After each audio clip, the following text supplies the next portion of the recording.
Tanaman kopi mengalami pembungaan atau musim bunga raya seperti ini. Ada petani senior yang mengatakan, nek pas musim bunga ojo dikapak-kapake kopi kue. Ya, itu bahasa Jawa ya. Kalau musim bunga raya kopi ki ojo dikapak-kapake. Istilah ojo dikapak-kapake dalam bahasa Indonesia biarkan saja. Tanaman kopi harus dibiarkan saja ya. Dibiarkan saja, maksudnya dibiarkan saja itu bagaimana kami harus melakukan penafsiran atau menafsiri makna dari petani senior tersebut. Orang tua mengatakan ojo dikapak-kapake, istilah dalam bahasa Indonesia adalah dibiarkan saja. Itu maksudnya bagaimana?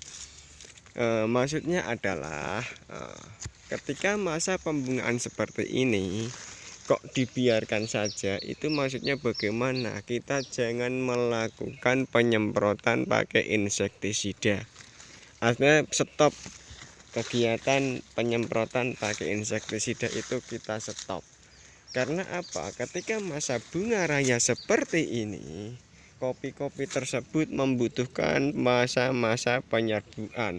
Ini hanya sekedar contoh ya teman-teman ya. Ini mungkin sudah mengalami penyerbukan, tapi karena ini sudah agak kayak gini mungkin sudah mengalami penyerbukan. Tapi keterangan yang jelas ojo dikapak-kapak, kayak biarkan saja, itu maksudnya apa? Yaitu agar kopi-kopi tersebut jangan dilakukan penyemprotan pakai obat hama, jangan.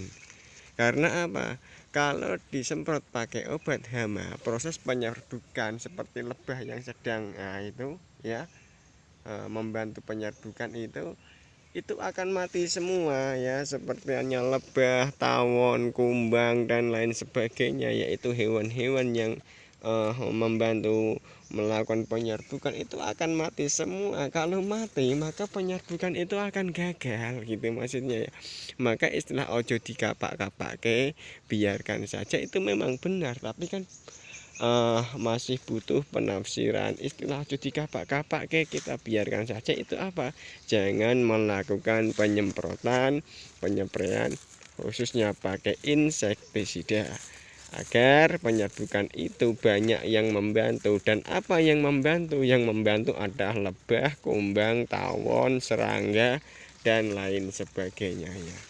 Nah, kita harus waspada, harus benar-benar tahu kapan kita boleh menyemprot.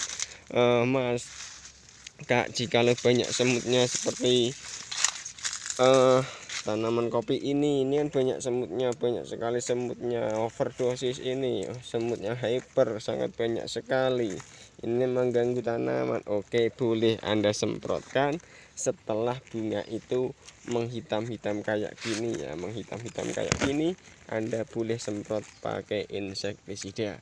Karena apa? Karena sudah dipastikan kalau sudah hitam-hitam kayak gini, proses penyerbukan itu sudah selesai dan lebah-lebah itu sudah tidak butuh pada bunga-bunga, dan kopi sudah tidak membutuhkan bantuan penyerbukan dari serangga, dari tawon, dari lebah, dari kumbang dan lain-lain. Maka dari itu Anda harus mengetahui terlebih dahulu, atau Anda harus mengetahui secara detailnya. Anda harus benar-benar mengamati kapan kopi Anda itu selesai pembungaan dan kapan kopi Anda itu bunga terakhir itu sudah layu menghitam-hitam kayak gini. Itu Anda harus benar-benar mengawasi atau mengamati selalu pada kebun kopi Anda. Seperti ini milik saya ini ada yang sudah mengalami penyerbukan, dan ini ada yang belum. Seperti yang ujung ini mungkin belum ya, masih putih segar kayak gini ya.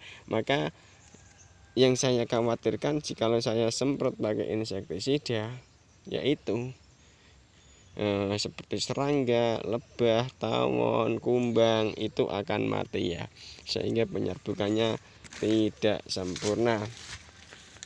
Oke lah, kita bisa semprotkan pakai insektisida. Jikalau ini sudah hitam, artinya bunga-bunga tersebut sudah tidak ada bunga yang mekar, artinya sudah layu ya.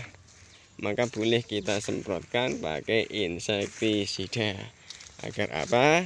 Mengurangi hama-hama ataupun serangga-serangga, khususnya berupa semut, memudahkan kita di dalam memanen kopi. Ya, kita tidak perlu membasmi total karena semut itu juga diperlukan oleh tanaman kopi kita, ya. Kita harus selalu memperhatikan pada tanaman kopi ini. Nah, ini daun terlalu lebih, nah, kita buang saja, tidak apa-apa. Nah, kita buang saja, tidak apa-apa. Pokoknya sesuatu kalau berlebihan itu tidak baik. Yang baik adalah yang sedang-sedang saja, ya. Yang sedang-sedang saja. Oke, udah mulai terbuka. Dan daun-daun yang bawah sudah masuk sinarnya. Nah, kalau masuk sinarnya, maka proses fotosintesisnya pun terbantu dengan baik, sehingga tidak mengalami kesenjangan sosial, khususnya pada ranting kopi ini, ya. Mereka merata mendapatkan sinar matahari karena daun-daun yang di atas kita buka, kita kurangi. Oke, petani kopi dimanapun Anda berada, ya, kita lakukan lagi selanjutnya, ya. Pada batang ini kita bersihkan semuanya, dan kita bersihkan agar tidak terlalu rimbun. Nah, mengurangi kelembapan, ya, maka fotosintesisnya akan sempurna. Oke, cukup sekian dari saya. Apabila banyak kekeliruan dan kesalahan serta kekhilafan dari kami mohon maaf yang sebesar-besarnya. Assalamualaikum warahmatullahi wabarakatuh.